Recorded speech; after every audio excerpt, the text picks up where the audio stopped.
Hello मेरे dear students, मैं हूं कैफ और आज हम लोग एक इम्पॉर्टेंट वीडियो को देखने जा रहे हैं। ये वीडियो उन लोगों के लिए है जो क्लास 9th में अभी हैं और 2023 में अपनी बोर्ड एग्ज़ाम की तैयारी कर रहे हैं।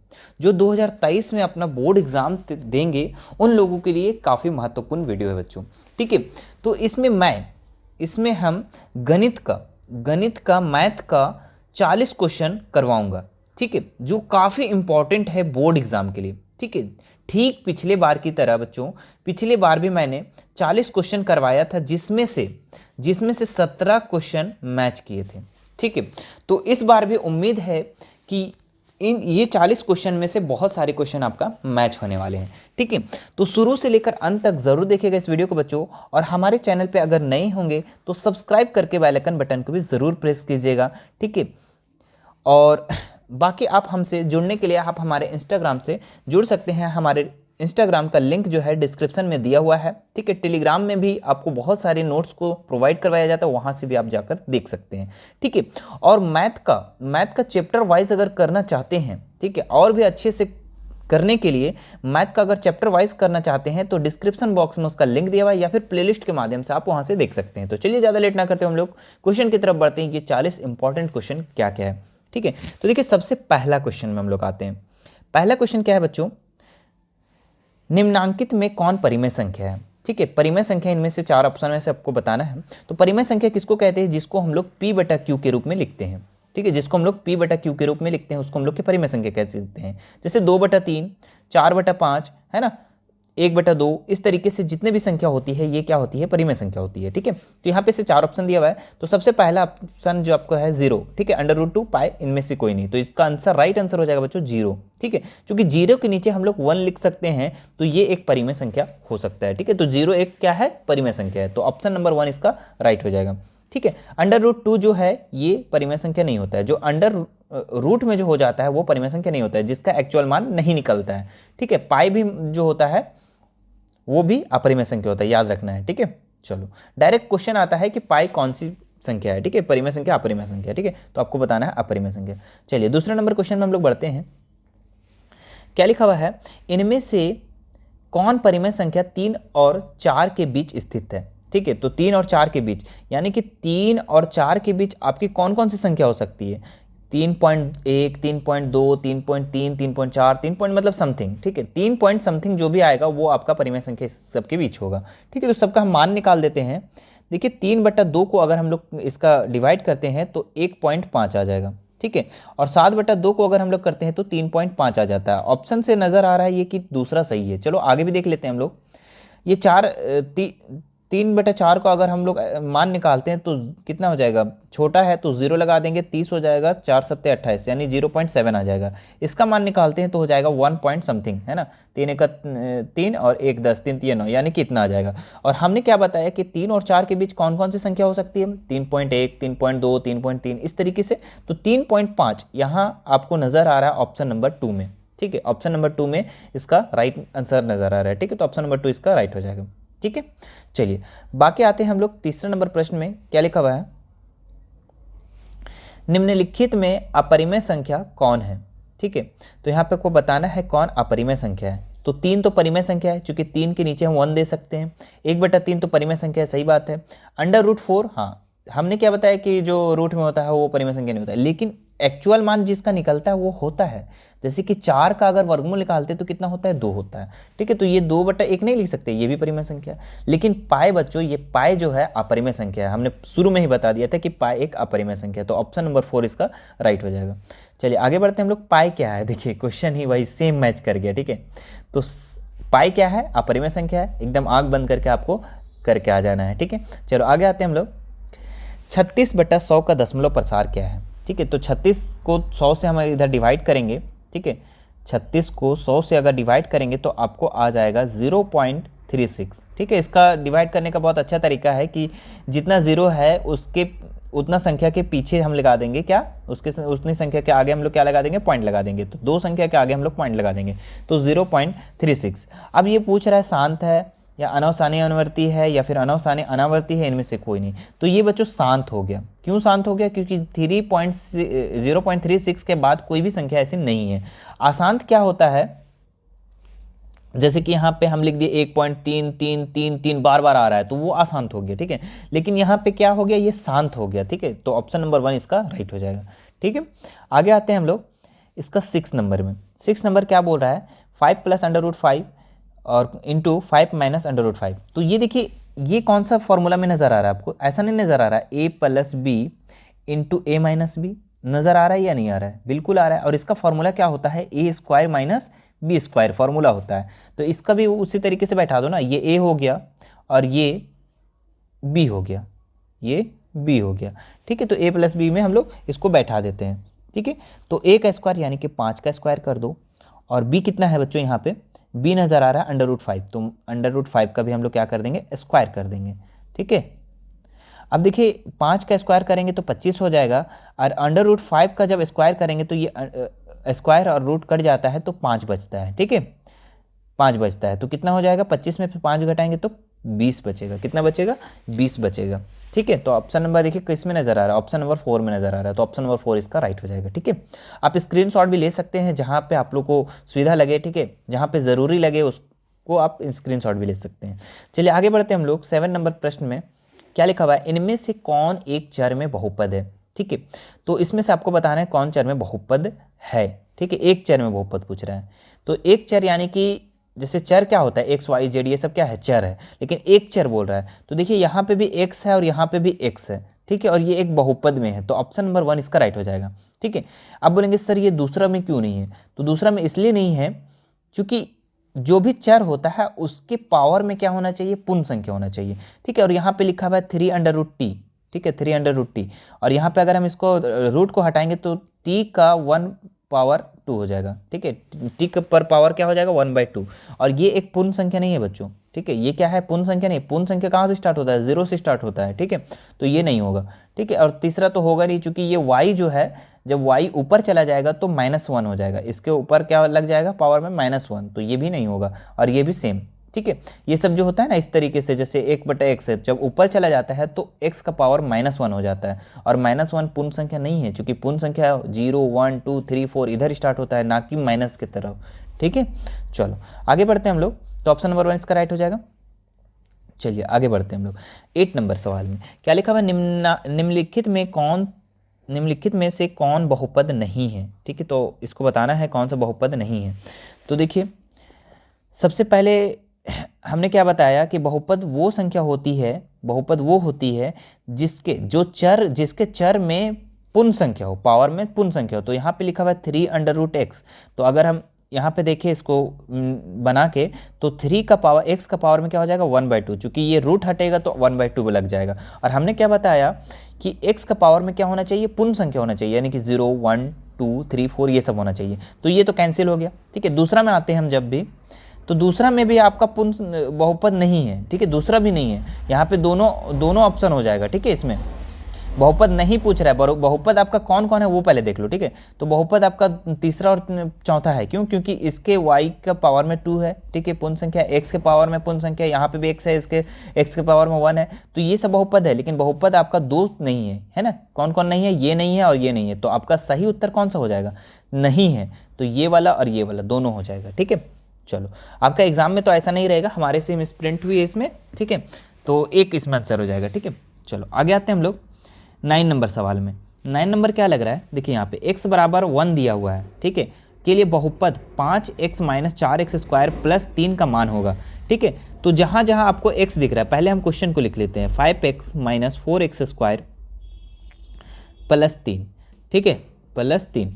अब इसमें हम लोग जहाँ जहाँ x दिख रहा है वहाँ पे हम 1 बैठाएंगे, चूँकि x का मान कितना रखने के लिए कह रहा है 1, तो 1 बैठा देंगे, x की जगह में 1 - 4 और x का पावर 1, तो यानी कि 1 का x का पावर स्क्वायर था ना, x² था, तो 1 का स्क्वायर हो जाएगा +3, 5 1 का 5 हो जाएगा, और 1 का स्क्वायर करेंगे बच्चों तो 1 ही हो जाएगा, और 1 को 4 से गुना करेंगे तो 4 हो जाएगा, +3, ठीक है।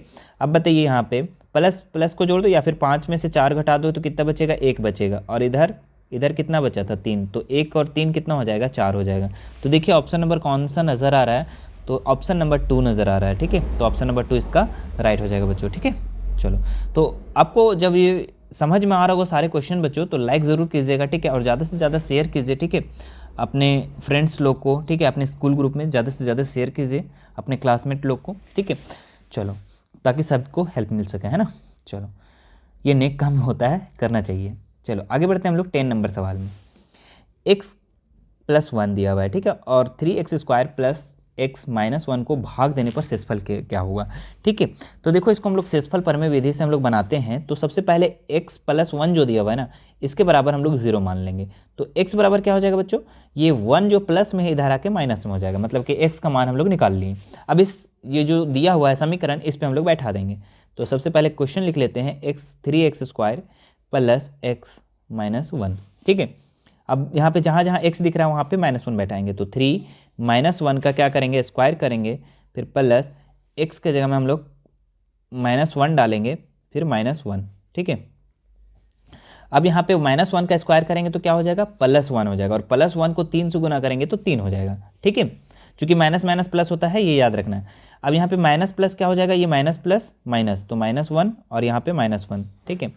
अब देखिए यहाँ पे 3 और यहाँ पे -1, तो यहाँ पे करेंगे 3 और माइनस माइनस प्लस हो जाएगा, 1 1 2 हो जाएगा, ठीक है। 3 में से 2 घटाएंगे तो कितना बचेगा, 1 बचेगा, ठीक है। तो ऑप्शन नंबर कौन सा नज़र आ रहा है, ऑप्शन नंबर 1 इसका राइट हो जाएगा, ठीक है। चलो आगे बढ़ते हैं हम लोग क्वेश्चन नंबर 11 में। 11 है 12x² -7x प्लस 1 का गुणनखंड है, ठीक है। तो सबसे पहले इसको सॉल्व करेंगे, ठीक है। ये चीज़ को हम लोग सॉल्व करेंगे, उसके बाद हम लोग इसका ऑप्शन को देखेंगे, ठीक है, कि कौन सा ऑप्शन होगा। तो इन दोनों को गुणनखंड कैसे करना है, देखिए फर्स्ट और लास्ट को गुना करना है। फर्स्ट और लास्ट कितना है, 12x² और 1 को गुना करेंगे, है ना। कितना कितना है फर्स्ट और लास्ट, 12x² और 1, ठीक है। तो कितना हो जाएगा, 12x² और 1 को गुना करेंगे तो 12x² ही होगा, है ना। अब इसको ऐसे तोड़ेंगे कि जोड़ने घटाने पे बीच वाले के बराबर आना चाहिए, ठीक है। तो बीच में कितना है बच्चों, यहाँ पे 7x है, ठीक है। तो देखिए 7x लाने के लिए हम लोग यहाँ पे 12x² है ना, इसको तोड़ेंगे 4 तिया 12x², है ना, 4x × 3x, तो 4 तिया 12 और x², ठीक है। अब देखिए दोनों को जोड़ने पे 7 आ जा रहा है, ठीक है, या जोड़ने पे या घटाने पे, ये बीच वाले के बराबर नहीं, तो मेरे पास जोड़ने से आ रहा है ना।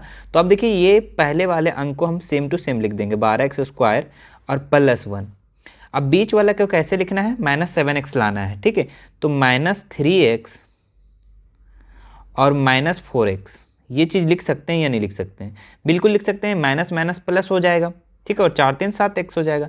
कहने का मतलब कि ये संख्या को हम इसी रूप में लिखे हैं, सेम यही संख्या लिखे हैं, चूंकि ये कैलकुलेशन करने के बाद यही आएगा, ठीक है। लेकिन तोड़ने का तरीका क्या है, फर्स्ट और लास्ट को गुना करके। अब क्या करेंगे, दो को पेयर बनाएंगे, ठीक है। अब दो को पेयर बनाएंगे तो देखो यहाँ पे ये दोनों पेयर में कि कौन सा कॉमन नज़र आ रहा है। तो देखिए x, सबसे पहले x कॉमन आ रहा है तो x निकाल दिए, और देखिए 3 भी कॉमन आ रहा है तो 3 भी बाहर निकाल देंगे, यानी 3x बाहर निकल गया। अंदर क्या बचा, 3x जब बाहर निकल गया तो यहाँ पे बचा 4 तिया 12, 4x बचा। कितना बचा, 4x बचा, है ना। माइनस 3x बाहर निकल गया तो इस पेयर में, दोनों पेयर में से 3x बाहर निकल गया तो क्या बचा, यहाँ पे सिर्फ का सिर्फ 1 बचा, ठीक है। अब कैलकुलेशन करके देखो क्या इतना आता है कि नहीं आता है, ठीक है। तो देखो 3x को 4x से गुना करेंगे तो 12x², और 3x और 1 को गुना करेंगे तो 3x, ठीक है। अब देखिए ये दोनों में कॉमन क्या नज़र आ रहा है, ठीक है, ये दोनों में कॉमन क्या नज़र आ रहा है। तो देखो इस दोनों में कुछ कॉमन नज़र ही नहीं आ रहा है, तो क्या लिखेंगे कॉमन में, 1 लिखेंगे कॉमन में। अंदर क्या बचा, यहाँ पे 4x, ठीक है। और माइनस जब कॉमन हो जाता है बच्चों तो ये जो प्लस दिख रहा है ये माइनस हो जाता है, -1, ठीक है। और ये वाला हर हाल में क्या आना चाहिए, बराबर आना चाहिए। जब बराबर आएगा तभी आंसर सही होगा, ठीक है। अब ये संख्या और ये संख्या को एक जगह लिख दो, 3x - 1 को एक जगह, और ये जो दोनों मिल गया उसको एक जगह लिख दो, 4x - 1, ठीक है। अब देखो ये गुणनखंड, कहने का मतलब इस संख्या का गुणनखंड हो गया 3x - 1 और 4x - 1, ठीक है। तो देखिए ये कौन सा ऑप्शन में नज़र आ रहा है, तो ऑप्शन नंबर 3 में नज़र आ रहा है बच्चों, तो ऑप्शन नंबर 3 इसमें राइट हो जाएगा, ठीक है। चलो स्क्रीनशॉट एक बार ले लो, बढ़िया रहेगा। चलो आगे बढ़ते हैं हम लोग 12 नंबर सवाल में। क्या लिखा हुआ है, यदि x - 1 है ना, px बराबर x² plus x plus k का गुणनखंड है तो k का मान ज्ञात करना है, ठीक है। देखो कैसे ज्ञात करना है, सबसे पहले ये जो संख्या है ना इसके बराबर हम 0 मान लेंगे, तो x - 1 इज इक्वल टू क्या मान लेंगे, 0, तो x बराबर क्या हो जाएगा, 1 हो जाएगा, ठीक है। अब ये जो समीकरण दिया हुआ है इस पर हम लोग 1 को बैठा देंगे, ठीक है। समीकरण यहाँ लिखते हैं हम लोग, क्या लिखा हुआ है, x² plus x plus k, है ना, बराबर में कर दो 0, बराबर में कर दो 0। ठीक है, अब देखो यहाँ पे x की जगह में हम लोग कितना लिखना है, 1 लिखना है, तो 1 का स्क्वायर लिख दो प्लस x की जगह में 1 लिखना है, 1 लिख दो प्लस k बराबर क्या कर देंगे, 0 कर देंगे, कोई दिक्कत नहीं। अब देखिए यहाँ पे क्या करना है, 1 का स्क्वायर 1 और 1 कितना हो जाएगा, 2, 2 प्लस k बराबर क्या हो जाएगा, 0 हो जाएगा। ठीक है, अब k को इधर ही रहने दो, अब 2 को नंबर के साइड ले जाओ, चूंकि 0 और 2 क्या है, एक नंबर है, तो नंबर साइड ले जाओ, तो ये 2 प्लस में इधर आकर किस में हो जाएगा, माइनस में। और हम लोग को मान किस चीज़ का निकालना था, k का ही तो मान निकालना था, तो ये आपका निकल गया k का मान। ठीक है, आपको क्या करना है, सबसे पहला जो पद दिया हुआ उसके बराबर उसका शून्यक निकाल लेना है, तो 1 निकल जाएगा x का मान, और x का मान जो इस समीकरण है इस पे बैठा देना है, आंसर आ जाएगा। ठीक है, आगे बढ़ते हैं, स्क्रीनशॉट ले लेते हैं। इसके बाद देखिए 13 नंबर, इनमें से कौन दो चर वाले रैखिक समीकरण है। तो चर क्या होता है बच्चों, x, y, z, ये सब क्या है, एक चर है। तो दो चर कहाँ पे है, देखिए यहाँ सिर्फ एक ही चर है। ठीक है, यहाँ पे देखिए दो चर है, x और y, दो चर है, तो ऑप्शन नंबर 2 इसका राइट हो जाएगा। ठीक है, ज़्यादा दिमाग नहीं लगाना है इसमें। आगे आते हैं हम लोग 12 नंबर सवाल में। देखो ये भी आसान सवाल है, क्या लिखा हुआ है, 2x + 3y = 9।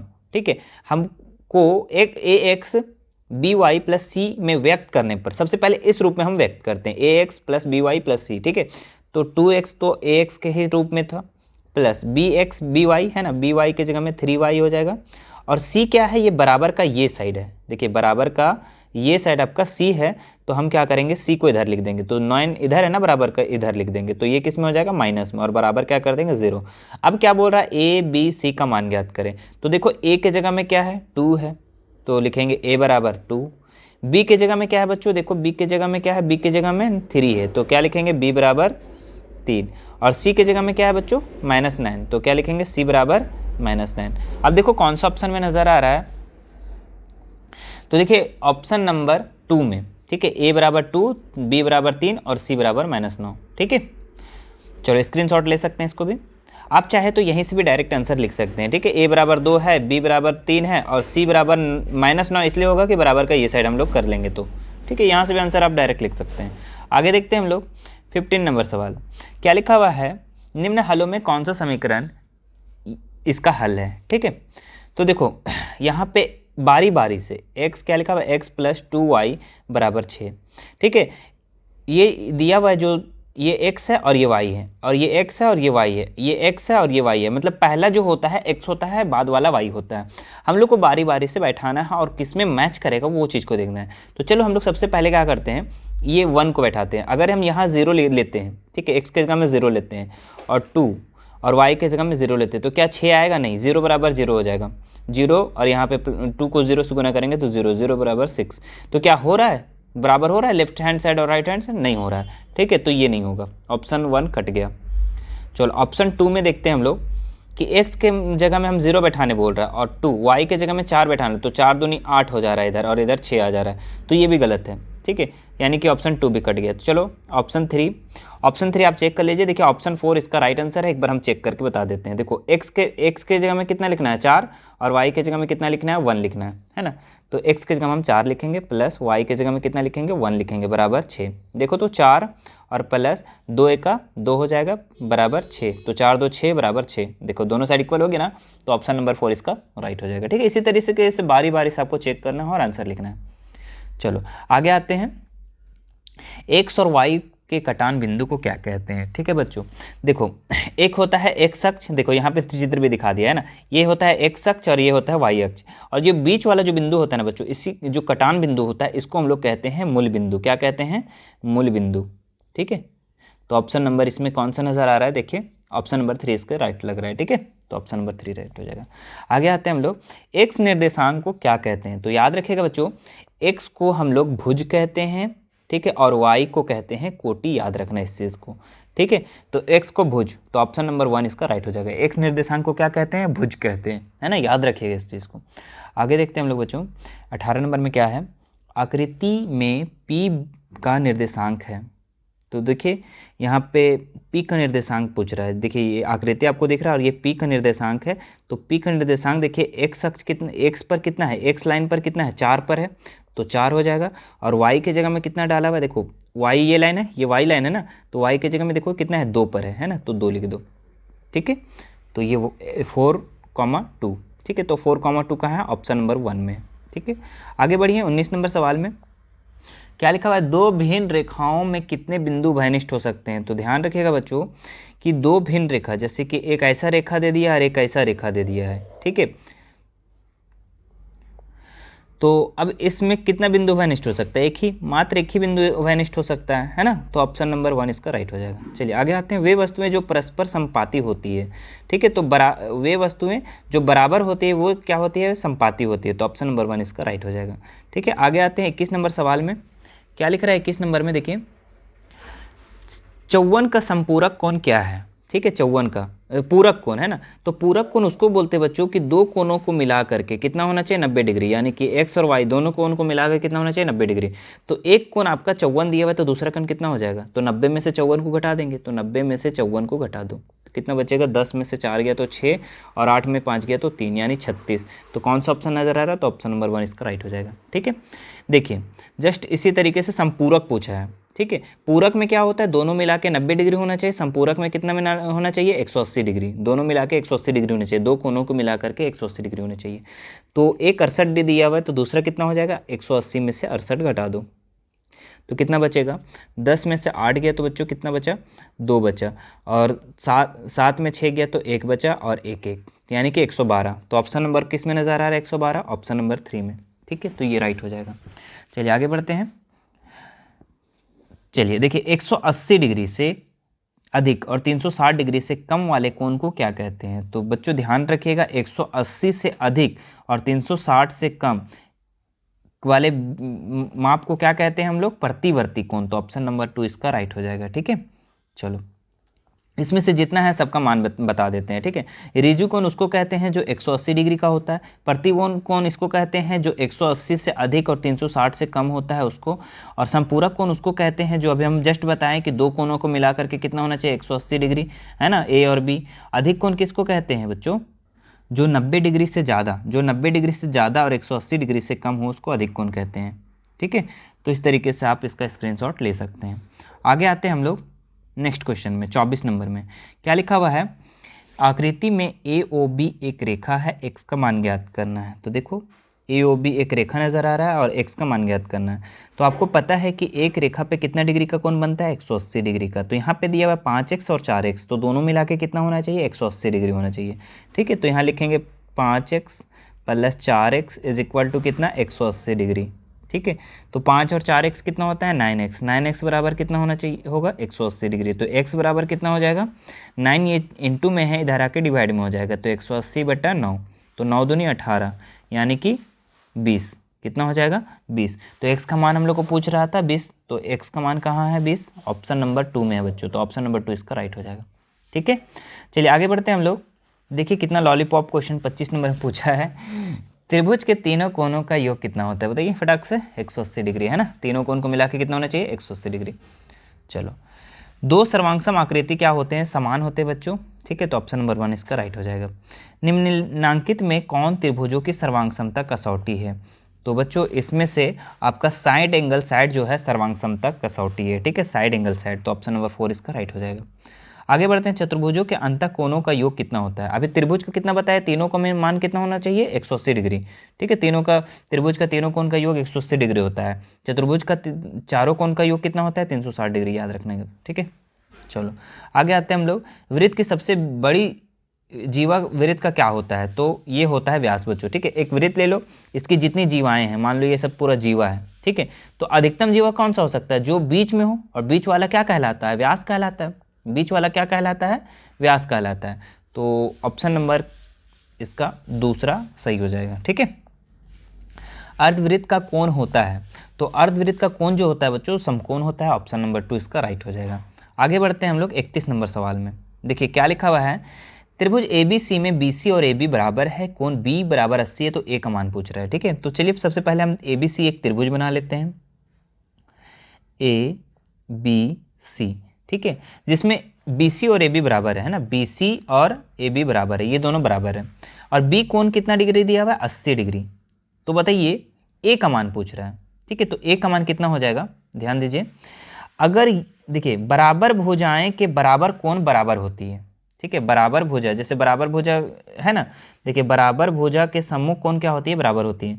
तो इसका बराबर कोण कौन हो जाएगा यहाँ पे, देखिए इसका सम्मुख कोण कौन सा बराबर कौन सा है, सी है, ठीक है।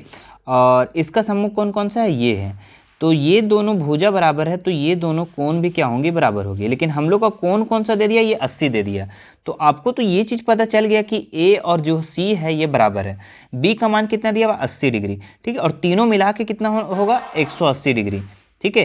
तीनों मिला के 180 डिग्री, तो ये 80 डिग्री, तो ये दोनों मिला के कितना होगा, 100 डिग्री, ठीक है। दोनों मिला के कितना होगा, 100 डिग्री। अब क्या बोले कि दोनों बराबर बराबर है, तो बराबर बराबर है तो कितना हो जाएगा, 50 और 50 हो जाएगा, ठीक है। तो ऑप्शन नंबर देखिए किसका मान पूछ रहा था, ए का मान, तो ए का मान 50 हो जाएगा। सी का भी पूछता तो भी 50 हो जाता, तो ऑप्शन नंबर 3 इसका राइट हो जाएगा। चलिए आगे बढ़ते हैं हम लोग 32 नंबर सवाल में। एक चतुर्भुज के कोण कुछ अनुपात में दिए हुए हैं, 3, 5, 9 और 13 के अनुपात में, तो इससे सबसे बड़ा कोण कौन सा होगा, ठीक है। देखो कितना आसान सा सवाल है। चतुर्भुज का कोण जो है हम लोग मान लेंगे 3x, ठीक है, 5x, 9x, ठीक है, और 13x। चूँकि ये जो है कुछ ओरिजिनल मान नहीं है, चूँकि सभी कोणों का मान कितना होना चाहिए, 360। क्या 360 होगा सब जोड़ के, नहीं, तो ये ओरिजिनल मान नहीं है। तो हम लोग क्या करेंगे, इसका माना जो कोण मान लेंगे हम लोग 3x, 5x, 9x और 13x। अब सबको जोड़ दो, 3x plus 5x plus 9x plus 13x बराबर कितना होना चाहिए, 360 डिग्री। चूँकि चतुर्भुज के चारों कोण को अभी हम कितना बोले कि 360 डिग्री का होता है।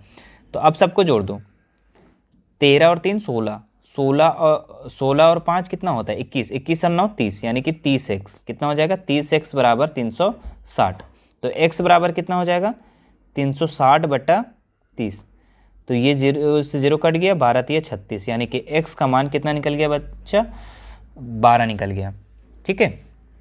देखो 12 निकल गया, तब अब सबसे बड़ा कौन सा नज़र आ रहा है, 13x, 13x नज़र आ रहा है सबसे बड़ा। तो हम क्या करेंगे, 13x लिख देंगे, और 13 और x का मान कितना आया था, 12। तो 13 और 12 को जब गुना करेंगे कितना हो जाएगा, 156। तो देखो ऑप्शन नंबर किस में है, ऑप्शन नंबर 4 में है, ठीक है। चलो स्क्रीनशॉट ले लो बच्चों इसका। चलो भैया आगे बढ़ते हैं हम लोग। देखिए 33 नंबर सवाल, क्या लिखा हुआ है, एक त्रिभुज की भुजाएं दिया हुआ है, इसका परिमाप निकालना है। तो त्रिभुज का परिमाप क्या होता है, आपको याद भी होगा। त्रिभुज का परिमाप नहीं याद है तो आप देख लो फटाक से। क्या होता है, a प्लस बी प्लस सी, यानी कि तीनों भुजाओं का योग है ना।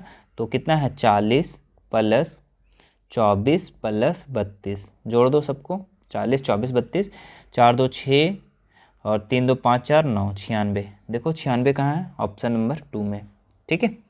चलो ले लो स्क्रीनशॉट, आगे बढ़ते हैं।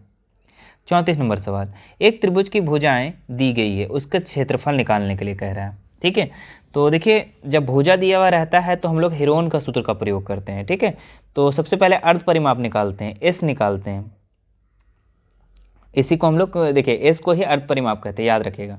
तो इसका फॉर्मूला होता है a plus B plus C by 2, ठीक है। तो सबको जोड़ दो, कितना था, 40 प्लस 24 प्लस 32, ठीक है, बाय 2। तो इसको हम जब तोड़ेंगे तो कितना हो जाएगा, अभी जोड़े थे हम लोग 96 आ गया था ना, यही संख्या था ना, 4 2 6, हाँ यही था। अब 2 से डिवाइड कर दो इसको, तो कितना हो जाएगा, 2 चौके 8, 2 8 16, यानी 48, ठीक है।